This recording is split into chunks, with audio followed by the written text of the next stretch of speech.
अस्सलामुअलैकुम मेरे प्यारे aimers, welcome back to my YouTube channel after a very long time. और अब हम लोग सेकेंड ईयर में हो गए हैं, तो मैंने सोचा एब्डोमेन शुरू कर दें।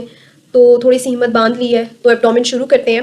तो आज हमने ये लाल प्रसाद पकड़ ली है, और इस लाल प्रसाद की आज हम एब्डोमेन की बात करेंगे, क्योंकि थोरेक्स और बाकी तो आप सब पढ़ चुके हो, ऊपर वाला अपर लिम लोअर लिम। अब हमने एब्डोमेन की बात करनी है। तो शुरू करते हैं हमारे पहले टॉपिक से, that is antero lateral abdominal wall. और एंटीरो लैटरल एब्डोमिनल वॉल में देखो, एक हमारे पास होती है एब्डोमिनल कैविटी। जैसा कि यहाँ पे अगर आप देखो तो यहाँ पे मेरे पास ये है एब्डोमिनल कैविटी। ये थोरेसिक कैविटी स्टर्नम तक हम पढ़ चुके हैं, रिब्स वाला हिस्सा फर्स्ट ईयर में, ठीक है। अब यहाँ से ज़ीफॉइड प्रोसेस से लेके इस इलियक क्रस्ट तक ये सारी हमारी एब्डोमिनल कैविटी है। हमारा जो डायफ्राम है वो ऐसे ही डिवाइड करता है ना, ऊपर वाली थोरेसिक कैविटी, नीचे वाली एब्डोमिनल कैविटी। और इस एब्डोमिनल कैविटी का ये जो सबसे नीचे वाला पेल्विक पोर्शन होता है, इसको हम कह देते हैं पेल्विक कैविटी।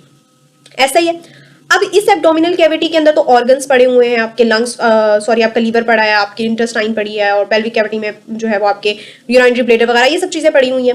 लेकिन अब ऐसा तो नहीं है ना कि आपके ऑर्गन्स आपको नजर आ रहे हो, कि ये मेरा पेनक्रियाज मुझे नजर आ रहा है, मेरा स्मॉल इंटेस्टाइन नजर आ रही है, इसकी मूवमेंट नजर आ रही है। ऐसा तो नहीं होता। आपकी जो एब्डोमिनल ऑर्गन्स हैं वो आगे एक दीवार से प्रोटेक्टेड है। उनकी आगे की दीवार है, स्किन है, मसल्स हैं, फेशा हैं, ठीक है। तो अभी हम एब्डोमिनल कैविटी नहीं पढ़ेंगे, ऑर्गन्स नहीं पढ़ेंगे, अभी हम सिर्फ वो दीवार पढ़ेंगे जो हमारी एब्डोमिनल कैविटी के अंदर है, के बाहर है, ठीक है। और वो दीवार कौन सी है? ये एंटीरियरली और ये लैटरल साइड पे जो दीवार है, ठीक है, जिसे हम कहते हैं एंटीरो लैटरल एब्डोमिनल वॉल। तो xiphoid process and costal margin. Costal margin क्या होते हैं? आपके 7 to 10 रिब को कॉस्टल मार्जिन कहते हैं। तो superiorly xiphoid process and costal margin आ जाता है एब्डोमिनल कैविटी में, और इंफीरियर ये इलियक क्रस्ट आ जाता है, ठीक है। नीचे वाला जो पेल्विक पोर्शन है, हिप बोन वाला एरिया, उसको हम पेल्विक कैविटी कह देते हैं, ऊपर वाली को हम एब्डोमिनल कैविटी कह देते हैं, ठीक है। तो इस दीवार को हम पढ़ना शुरू करते हैं कि इस दीवार में कौन कौन सी चीजें हैं। तो इस रीजन की मैं बात कर रही हूँ। ये थोरेसिक कैविटी आपने पढ़ ली, ये आपका एब्डोमिन है यहाँ तक, ठीक है। तो इस एब्डोमिन की अब हम बात करेंगे सेकेंड ईयर में सबसे पहले, और उसमें भी सबसे पहले हम एब्डोमिनल वॉल की बात करेंगे। तो ये देखो, यहाँ पे आपकी ये एब्डोमिनल वॉल है, ठीक है, एंटीरियरली और लैटरली। एंटीरियरली लैटरली हम इकट्ठे पढ़ते हैं, इसलिए हम इसे कहते हैं एंटीरो लैटरल एब्डोमिनल वॉल, ठीक है। यहाँ पे तो सिर्फ आपको मसल्स नजर आ रहे हैं, लेकिन फेशा भी होता है, स्किन भी होती है, सब कुछ होती है। ये दीवार है, इस दीवार को हटाओगे तो आपको ये एब्डोमिनल ऑर्गन्स नजर आएंगे। ऐसा ही है। आप ऑर्गन्स हमने पढ़ने तो आगे हैं, लेकिन मैं चाहती हूँ कि आपको एक नो हाउ हो कि कौन सा ऑर्गन किधर पड़ा हुआ है, क्योंकि जब मैंने पढ़ा था मुझे नहीं पता था कौन सा ऑर्गन किधर पड़ा हुआ है जब एब्डोमिनल वॉल पड़ी थी, लेकिन आपको पता होना चाहिए। बहुत ही प्यारे मॉडल्स हैं बाय द सैम वेबस्टर। तो यहाँ पे अगर आप देखो तो आपको राइट साइड पे लीवर नजर आ रहा है, लीवर के बिल्कुल नीचे स्टमक नजर आ रहा है, ये आपको अंदर स्मॉल इंटेस्टाइन नजर आ रही है, ये वाली असेंडिंग कोलोन नजर आ रही है, लार्ज इंटेस्टाइन का पार्ट होती है, ट्रांसवर्स कोलोन लार्ज इंटेस्टाइन का पार्ट होती है, फिर ये डिसेंडिंग कोलोन लार्ज इंटेस्टाइन का पार्ट है, ठीक है। तो इस तरह से अरेंजमेंट है। और यहाँ पे आपको ऊपर ये जो आपको लेयर नजर आ रही है डायफ्राम की है, ठीक है। तो डायफ्राम थोरेसिक कैविटी और एब्डोमिनल कैविटी को सेपरेट करता है। यहाँ पे देखो, ये डायफ्राम है, ये लीवर पड़ा है, स्टमक पड़ा है। लीवर को हटाओगे तो ये देखो सारा पूरा आपको ये डायफ्राम नजर आ रहा है, और ये इसोफेगस है, इसोफेगस स्टमक के अंदर एंटर कर रहा है। अब अगर मैं स्टमक को भी यहाँ से हटा दूं तो यहाँ पे देखो मेरे प्यारे बच्चों, यहाँ पे देखो स्प्लीन कैसे अंदर धसी हुई है, और ये जो स्टमक के नीचे आपको नजर आ रहा है ये पेनक्रियाज है, ठीक है। और पेनक्रियाज किसके अंदर ओपन होता है? ये पेनक्रियाज है बिल्कुल, साथ ही पेनक्रियाटिक डक्ट आ रही है बीच में, और ये ओपन हो रहा है स्मॉल इंटेस्टाइन के पहले पार्ट के अंदर, जिसको हम डियोडेनम कह रहे हैं, ठीक है। अब अगर मैं स्मॉल इंटेस्टाइन वगैरह को भी हटा दूं सबको, तो ये मेरे पास देखो, ये किडनीज नजर आ गई, ये अयोर्टा है, इंफीरियर वेना कैवा नजर आ गई, ये लार्ज इंटेस्टाइन का आखिरी पोर्शन है सिग्मोइड कोलोन, और ये पेल्विक कैविटी। ये देखो आपकी हिप बोन, यहाँ से ट्रेस करो हिप बोन को, इलियाकस मसल जमाने हालत में पड़ा था, यहाँ एक अदद इलियाकस मसल हुआ करता था, ये श्वास मसल हुआ करता था, ठीक है। तो यहाँ पे ये इसके अंदर एब्डोमिनल पेल्विक कैविटी के अंदर आपको यूरिनरी ब्लैडर नजर आ रहा है, ठीक है। तो अरेंजमेंट देख पा रहे हो कैसे है? पहले दीवार है, मसल्स की, स्किन की, फेशा की, उसको हटाओ तो एब्डोमिनल ऑर्गन्स है। लीवर को हटाओगे तो आपको ये पीछे से डायफ्राम नजर आएगा और इसोफेगस नजर आएगा। स्टमक को हटाओगे तो पेनक्रियाज नजर आएगा, ड्यूडेनम नजर आएगी। इस सब को यहाँ से देखो किडनी नजर आ रही है, और ये स्टमक के पीछे यहाँ पे ये स्प्लीन लगी हुई है, और इन सबको हटाओगे तब जाके आपको किडनी और ये sigmoid colon, bladder, aorta, inferior vena cava नजर आएगा, ठीक हो गया। अब हम देखते हैं हमारी एब्डोमिनल वॉल, क्योंकि हमने पढ़नी है एब्डोमिनल वॉल ही है, वो भी एंटीरो लैटरल।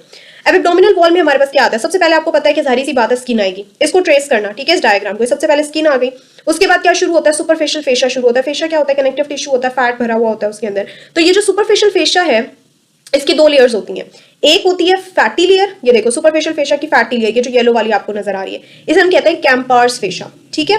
कैंपर्स ना कैंप से निकला है, कैंप मतलब सराउंड करने वाली चीज होती है ना, तो ये इसको सराउंड कर रहा है स्किन के बाद सुपरफिशियल फेशा की फैटी लेयर, जिसे हम कह रहे हैं कैंपर्स फेशा। वेरी इंपॉर्टेंट, आपने याद रखना है इसका नाम।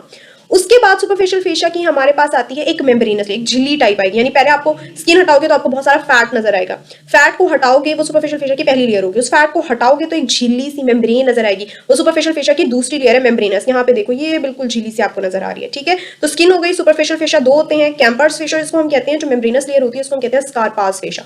स्कारपा का मतलब होता है, स्कारपा ना इटालियन में कहते हैं शूज को कवर करने वाली, आपके पाँव को कवर करने वाली चीज। तो चूंकि यहाँ पे स्किन को कवर करी है, मुझे नहीं पता इसको स्कारपास क्यों कह दिया, कुछ अच्छा नाम भी दे सकते थे वैसे तो ये हमारे पास आ गई इसकी मेम्ब्रेनस लेयर। उसके बाद हमारे पास आता है इसका डीप फेशिया, और डीप फेशिया के बाद हमारे पास शुरू होते हैं मसल्स। अब मसल्स यहाँ से ट्रेस करना, मसल्स यहाँ पे लेयर्स में होते हैं। पहले पहले आपको नजर आएगा external oblique muscle, external oblique को हटाओगे तो नजर आएगा ये internal oblique muscle, internal oblique को हटाओगे तो नजर आएगा ये transversus abdominis muscle, transverse abdominis को हटाओगे तो नजर आएगा एक और फेशिया जो ट्रांसवर्सस एब्डोमिनस के ऊपर है, दैट इज द ट्रांसवर्स सैलिस। ये ट्रांसवर्सस एब्डोमिनस को कवर कर रहा है, उसके नीचे है ट्रांसवर्स सैलिस फेशिया। फिर ट्रांसवर्स सैलिस फेशिया को हटाओगे तो फिर एक और फैट की लेयर आ जाएगी जो कि पेरिटोनियम के बाहर है, ठीक है, जिसे हम कहेंगे एक्स्ट्रा पेरिटोनियल फेशिया।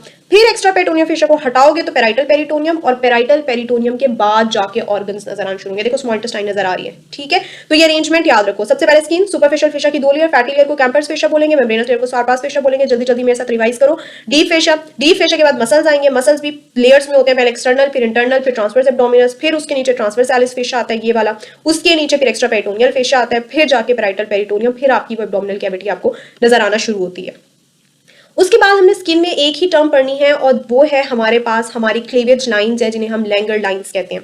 अब होता यह है कि आपने यहाँ पे सिर्फ ट्रंक पे फोकस करना है, क्योंकि अब मैं सिर्फ एब्डोमेन की बात कर रही हूँ, कि हमारी ये जो डर्मिस है, स्किन है, इसमें ना कोलाजन फाइबर्स ऐसे हॉरिजॉन्टली अरेंज्ड होती हैं इस एब्डोमेन वाले एरिया में, ट्रंक वाले एरिया में। अब ये जो कोलाजन फाइबर्स हॉरिजॉन्टली अरेंज होते हैं, इनकी वजह से एक लाइंस की अपीयरेंस आना शुरू हो जाती है, जिन्हें हम कहते हैं क्लीवेज लाइंस। अब मैं क्यों पढ़ा रही हूँ क्लीवेज लाइंस? मैं इसलिए पढ़ा रही हूँ क्योंकि अगर आप incision parallel to cleavage lines देंगे, जैसे ये क्लीवेज लाइंस जा रही हैं, ठीक है, और इसी के पैरेलल ही हमने इंसिजन दी है, तो वो चूंकि उस जगह पे कोलाजन फाइबर्स का पूरा बंडल मौजूद होता है, तो वो जो स्किन है वो बहुत जल्दी हील हो जाती है। कोलाजन ही आपकी हीलिंग करता है ना, तो वो स्किन बहुत जल्दी हील हो जाती है अगर आप parallel to the cleavage lines अगर आप इंसिजन दो, ठीक है। लेकिन अगर आप यही incision perpendicular to cleavage lines दो, जैसे ये क्लीवेज लाइन जा रही है, आपने इंसिजन दी ऐसे, तो ये परपेंडिकुलर हो गई, तो यहाँ पे तो कोलाजन फाइबर ऐसे अरेंज नहीं है ना, तो यहाँ पे हीलिंग मिनिमम होती है और स्कार भी जो है ना वो रह जाता है, ठीक है।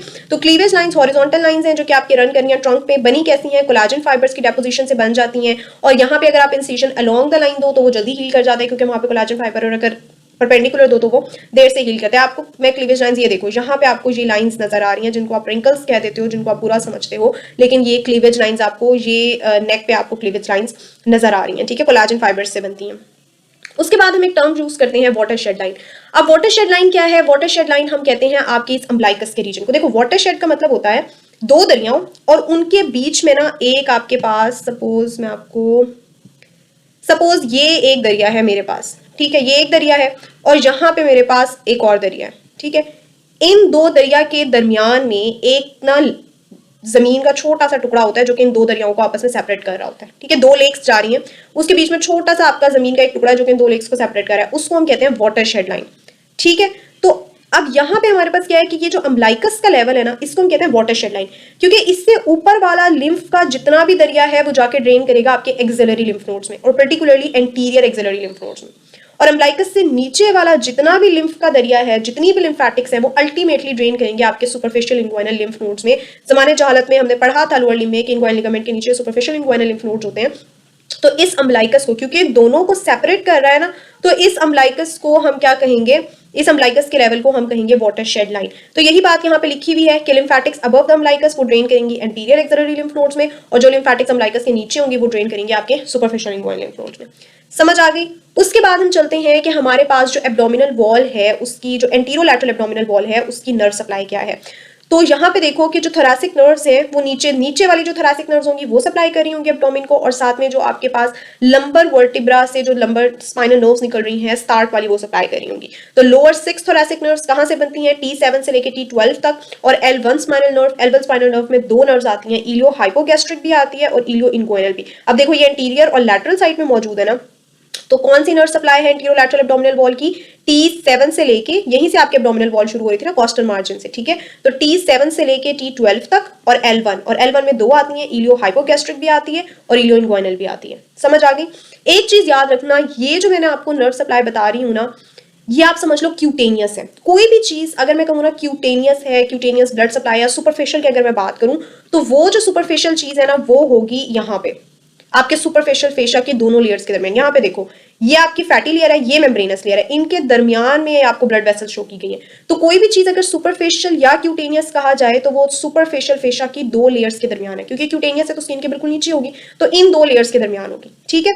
लेकिन अगर कोई भी चीज आपको कहा जाए डीप, जैसे हम पढ़ेंगे सुपरफिशियल आर्टरीज और डीप आर्टरीज, सुपरफिशियल आर्टरीज इन दोनों लेयर्स के दरमियान होगी, और जब मैं डीप आर्टरीज की बात करूंगी ना तो वो यहाँ पे होंगी, ट्रांसवर्सस एब्डोमिनस और ट्रांसवर्सालिस फेशिया के दरमियान, ठीक है, वो इन मसल और इस फेशिया के दरमियान में होगी। तो अगर मैं अब नर्व सप्लाई की बात कर रही हूँ क्यूटेनियस की, तो वो सुपरफिशियल फेशिया की दो लेयर्स के दरमियान की मैं बात कर रही हूँ। समझ में आ गई? तो ये याद रखनी है T6 से T12 और इलियो हाइपोगैस्ट्रिक एंड इलियो इंग्वाइनल, जिनकी वैल्यू क्या है L1, ये भी याद रखनी है, L1 स्पाइनल नर्व से निकली है।